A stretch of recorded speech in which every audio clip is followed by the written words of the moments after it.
Hello everyone, welcome back to my channel. दोस्तों, प्रस्तुत है आज की ब्रेकिंग न्यूज़। होली पर ड्यूटी लगाने पर भड़के शिक्षा मित्रों में मचा हड़कंप। प्रधानमंत्री और मुख्यमंत्री पर विवादित टिप्पणी में शिक्षक को नोटिस।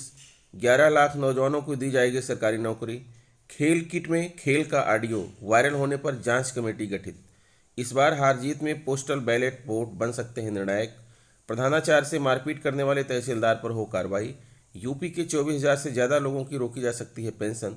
खुलासा, फर्जी टीईटी प्रमाण पत्र पर नौकरी कर रही 9 शिक्षिकाएं। नियुक्तियों पर कोरोना के नए वायरस का असर नहीं। टैटू हटाने के बाद भी अभ्यर्थियों को क्यों नहीं दिया जा रहा मौका, कोर्ट। आइए देखते हैं दोस्तों खबरें विस्तार से।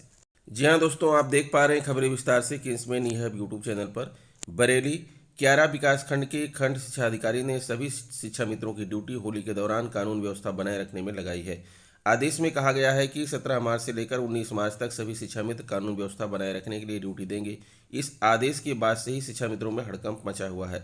उत्तर प्रदेश प्राथमिक शिक्षा मित्र संघ के प्रदेश मंत्री कौशल कुमार सिंह ने कहा, शिक्षा मित्र यह ड्यूटी नहीं करेंगे। जिला अध्यक्ष कपिल यादव ने कहा कि संगठन ऐसी ड्यूटी करने का नहीं करने का ऐलान करता है। देखिए दोस्तों, ये आदेश है कार्यालय खंड शिक्षा अधिकारी क्यारा बरेली। कार्यालय आदेश कार्यालय उप जिला मजिस्ट्रेट सदर बरेली के पत्रांक ये दिनांक 2/3/2022 के द्वारा निर्देशित किया गया है कि इस वर्ष होली का त्यौहार दिनांक 17 मार्च, 18 मार्च व 19 मार्च को मनाया जाएगा। ग्रामीण क्षेत्रों में होली के कुछ दिन पूर्व से ही होली का उत्सव प्रारंभ हो जाता है तथा होली के 3-4 दिन बाद तक चलता है। होली के त्यौहार को शांतिपूर्ण ढंग से संपन्न कराने हेतु संवेदनशील क्षेत्रों पर अभी से ही कड़ी निगरानी रखने की आवश्यकता है, जिस कारण विकास क्षेत्र क्यारा के समस्त शिक्षा मित्रों की ड्यूटी उनके विद्यालय से संबंधित गांव में दिनांक 17 मार्च, 18 मार्च व 19 मार्च को लगाए जाने हेतु निर्देशित किया गया है। अतः उक्त के संबंध में विकास क्षेत्र क्यारा के समस्त शिक्षा मित्रों की ड्यूटी उनके विद्यालय में दिनांक 17 मार्च, 18 मार्च व 19 मार्च को लगाई जाती है। साथ ही यह भी निर्देशित किया जाता है कि अपने अपने नियुक्ति स्थल पर उपस्थित रहकर स्थिति पर सतर्क दृष्टि रखते हुए उत्पन्न होने वाली समस्याओं विवादों का निराकरण स्वविवेक से एवं स्थानीय पुलिस अधिकारियों से समन्वय बनाते हुए करेंगे तथा किसी भी छोटी से छोटी घटना की सूचना अधोहस्ताक्षरी एवं संबंधित क्षेत्राधिकारी को तत्काल तीव्रतम साधन द्वारा उपलब्ध कराएंगे एवं नियुक्ति स्थल से त्यौहार शांति संपन्न होने तथा कुशलता रिपोर्ट अधोहस्ताक्षरी को व्यक्तिगत रूप से देने के उपरांत ही वापस होंगे। खंड शिक्षा अधिकारी विकास क्षेत्र क्यारा। प्रधानमंत्री और मुख्यमंत्री पर विवादित टिप्पणी में शिक्षक को नोटिस। प्रयागराज विधानसभा चुनाव के दौरान प्रधानमंत्री और मुख्यमंत्री पर विवादित टिप्पणी और एक पार्टी का प्रचार करने में कंपोजिट विद्यालय सराय ख्वाजा बहरिया के शिक्षक और इलाहाबाद विश्वविद्यालय छात्र संघ के पूर्व अध्यक्ष अजीत यादव को नोटिस जारी किया गया है।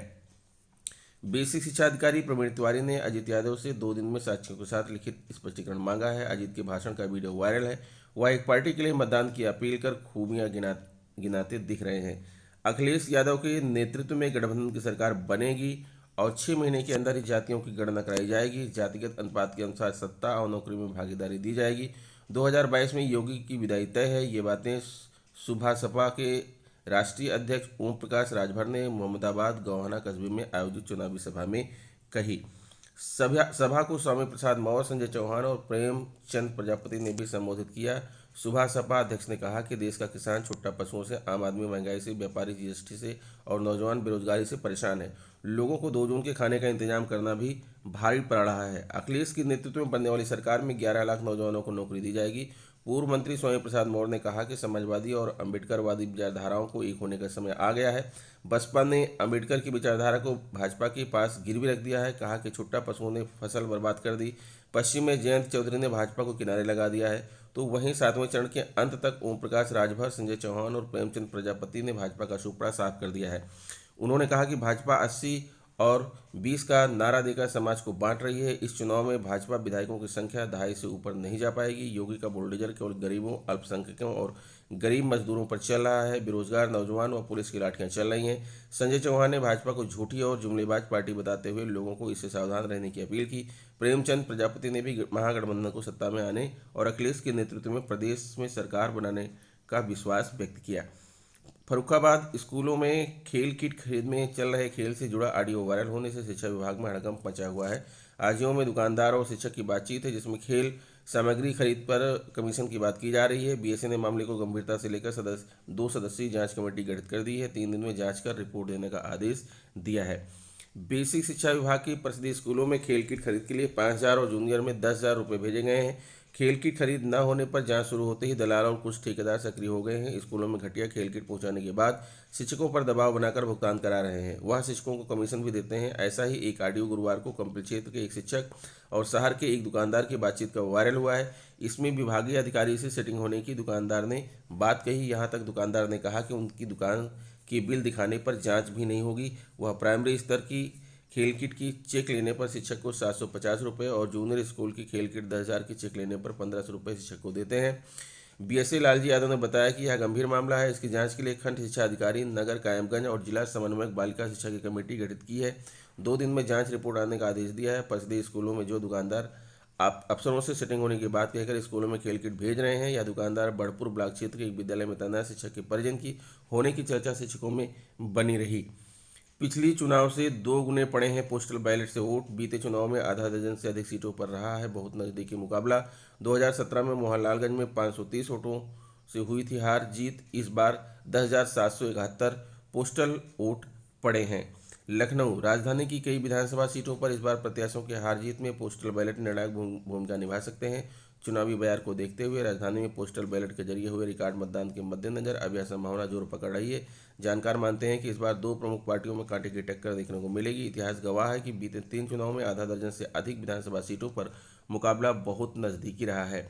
2017 में मोहनलालगंज में 530 वोटों का था अंतर। मोहनलालगंज विधानसभा में 2017 विधानसभा में जीत का अंतर 530 वोटों का था। वहीं पूर्व विधानसभा क्षेत्र में 2007 में 613 व 2002 में 339 वोटों से हार जीत तय हो गई थी। 2012 में मलिहाबाद, बीकेटी और लखनऊ उत्तर जैसी 3 सीटों पर कांटे की टक्कर दिखी। बीकेटी में 1899, मलिहाबाद में 2215 और लखनऊ उत्तर में 2,219 वोट से सपा को जीत मिली थी। जबकि 2007 में लखनऊ पूर्व में 613 वोट और मलिहाबाद व महोना बीकेटी में जीत का अंतर 2,25,000 के अंदर था। 2002 में पूर्व विधानसभा सीट मात्र 339 वोटों से बीजेपी की झोली में गई थी। पोस्टल बैलेट से पड़े करीब 11,000 वोट। पोस्टल बैलेट से 2017 के मुकाबले इस बार 2 गुने से अधिक वोटिंग हुई है। मतदान कर्मियों के अलावा पहली बार 80 वर्ष से अधिक के बुजुर्ग व दिव्यांग मतदाताओं ने भी पोस्टल बैलेट से मतदान किया। इस तरह 10,771 लोगों ने पोस्टल बैलेट से वोट डाला। इसमें 9,219 मतदान कर्मी व 1,552 बुजुर्ग व दिव्यांगजन शामिल हैं। जबकि 2017 विधानसभा चुनाव में 5,753 कर्मचारियों ने पोस्टल बैलेट से मतदान किया था। इनमें करीब 750 वोट रद्द हो गए थे। पोस्टल बैलेट से कुल मतदान विधानसभा बुजुर्ग व दिव्यांग मतदान कर्मी कुल: मलिहाबाद 210, 273, 483, बीकेटी 226, 922, 1,148, सरोजनी नगर 187, 1587, 1,774। ये 3 चुनाव का आंकड़ा दिख रहा है दोस्तों। लखनऊ पश्चिम 119, 1,154, 1,273, लखनऊ उत्तर 211, 1,271, 1,482, लखनऊ पूर्व 159, 1,668, 1,827, लखनऊ मध्य 140, 681, 821, लखनऊ कैंट 119, 1,306, 1,425, मोहनलालगंज 181, 357, 538।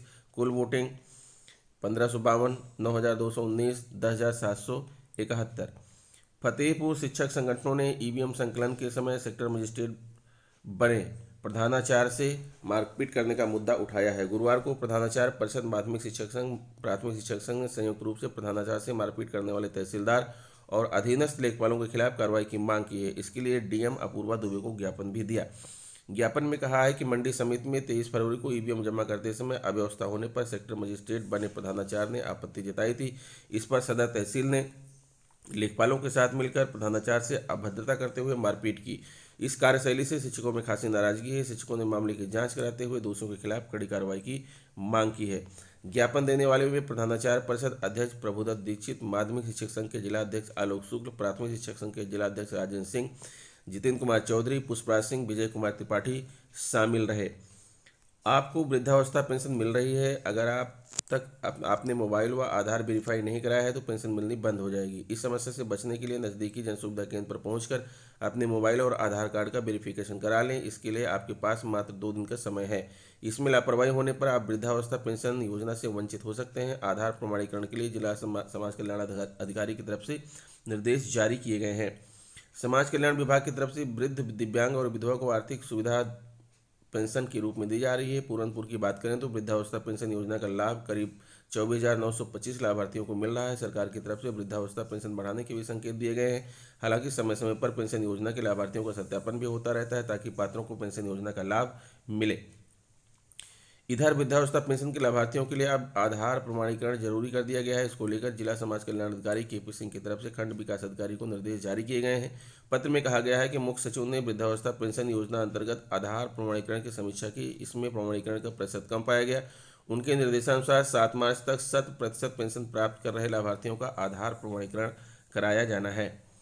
पत्र में ग्रामीण क्षेत्र के संबंधित ग्राम विकास ग्राम पंचायत अधिकारी को निर्देशित कर ग्राम प्रधानों से संपर्क स्थापित कर वृद्धावस्था पेंशन प्राप्त कर रहे सभी लाभार्थियों को सूचना दी जाए। उन्हें बताया जाए कि वह अपने निकटतम जनसुविधा केंद्र पर जाकर अपना मोबाइल एवं वेरिफिकेशन 2 दिन के अंदर जरूर करा लें। जिला समाज कल्याण अधिकारी ने बताया कि वृद्धावस्था पेंशन के लिए सत्यापन जरूरी हो गया है। मोबाइल और आधार वेरिफिकेशन न होने पर लाभार्थियों को पेंशन का लाभ नहीं मिल सकेगा। प्रतापगढ़ बीसी शिक्षा विभाग में एक और फर्जीवाड़ा सामने आया है। 69,000 शिक्षक भर्ती में नौकरी पाने वाली 9 शिक्षिकाओं के टीटी प्रमाण पत्र फर्जी मिले हैं। सत्यापन में खुलासा होने के बाद भी लिपिकों की मिलीभगत से उन्हें वेतन भुगतान भी हो रहा है। विभागीय कर्मचारी मामले को दबाने में जुटे हैं। 3 दिन पहले कार्यभार ग्रहण करने वाले बीएसए ने मामले को छिपाया जा रहा है। बेसिक शिक्षा विभाग में फर्जीवाड़े का खेल अभी तक बंद नहीं हुआ है। अब तक फर्जी दस्तावेज मिलने पर 67 शिक्षकों को बर्खास्त किया जा चुका है। अब शिक्षक भर्ती में फर्जीवाड़े का एक नया मामला सामने आया है। विभाग के सूत्रों के मुताबिक 69,000 सहायक अध्यापक की भर्ती में नौकरी पाने वाली 9 शिक्षिकाओं के टीटी प्रमाण पत्र फर्जी मिले हैं। सत्यापन में खुलासा होने के बाद भी कर्मचारी अपने स्तर से मामले को दबाने के प्रयास में जुटे हैं। इन शिक्षिकाओं को नियमित रूप से वेतन का भुगतान किया जा रहा है। इन शिक्षिकाओं ने वर्ष 2016 में टीटी पास करने का दावा किया था। मैंने 3 दिन पहले कार्यभार संभाला है। 9 शिक्षकों के अभिलेख फर्जी मिलने की जानकारी नहीं है। 2 लोगों का फर्जीवाड़ा सामने आने पर उनका वेतन रोक दिया है। किसी कर्मचारी ने अभी मुझे जानकारी नहीं दी है। भूपेंद्र सिंह बीएसए। अधिकांश क्षेत्रों के अधिकारियों और कर्मचारियों को 73% का मानना है कि कोविड-19 की किसी नई लहर का नियुक्ति की आगामी प्रक्रियाओं पर प्रतिकूल प्रभाव नहीं होगा। देश भर में कोविड-19 के मामलों में जारी गिरावट के बीच 73% उत्तरदाता यह मानते हैं कि संक्रमण की किसी नई लहर का किसी भी क्षेत्र की नियुक्ति प्रक्रिया पर कोई विपरीत असर नहीं पड़ेगा। हालांकि जीनियस कंसल्टेंट के इस सर्वे में 27% उत्तरदाता भविष्य के बारे में निश्चित नहीं थे। सर्वेक्षण में यह भी पता चला कि 69% से अधिक उत्तरदाताओं को वायरस के नए वेरिएंट के आने से नौकरी की असुरक्षा की भावना नहीं है। हालांकि लोग यह भी मानते हैं कि लॉकडाउन जैसी स्थितियों में कारोबार पर असर दिख सकता है।